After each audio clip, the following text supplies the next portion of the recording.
If you didn't recognize the sound you just heard coming out of my game console, you may never have played a Dreamcast. And in that case, go play a Dreamcast, because it might be one of the greatest game consoles ever made. It's right up there with the Sega Saturn and the GameCube, in my opinion. Today, on the Psionic Effect, we are looking at Shoo Shoo Rocket, a unique little puzzle game from Sonic Team, who also worked on the Sonic games, as well as Nights into Dreams.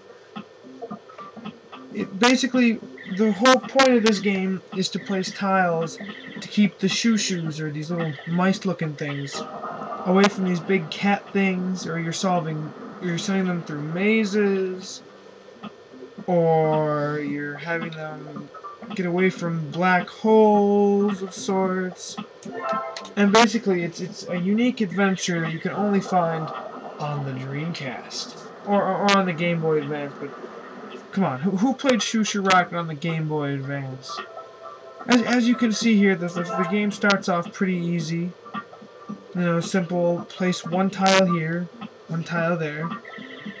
But eventually the game gets way more complex, where you're given a huge assortment of tiles, and there's 3 different difficulties. There's normal, there's hard, and I think there's manic. I can't remember offhand right now. But basically, there's also a 2-player challenge mode, which I found was actually very difficult, as you'll see later on in the review. It pretty much hands my ass to me. There's also a 4-player battle. Another interesting tidbit about this game, one of the first games to support online multiplayer on the Dreamcast, if I recall. It has network battle, where you can play with up to 4 other players. Similar mode to the offline multiplayer. Overall, this is definitely one of the more fun multiplayer games on the Dreamcast. If you don't have it, you can probably get it for really cheap. I recall getting this one at GameStop for around $4, about 3 or 4 months before they stopped selling Dreamcast games, and I was very excited.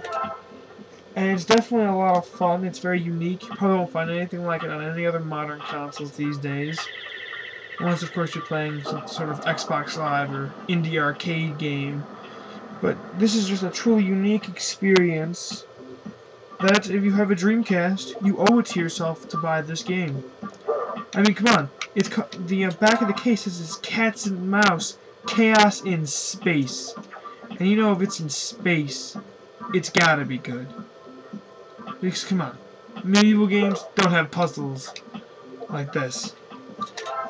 Then I also don't have rockets or giant cats hell-bent on eating your face off either. But then again, I'm sure somewhere out there you can find something like that. This game also supports the keyboard, which somewhat confuses me. How do you use a keyboard to play this game other than using the online speak? Well, thanks for watching. I'll be back later. I'm too busy playing Shoo Shoo Rocket.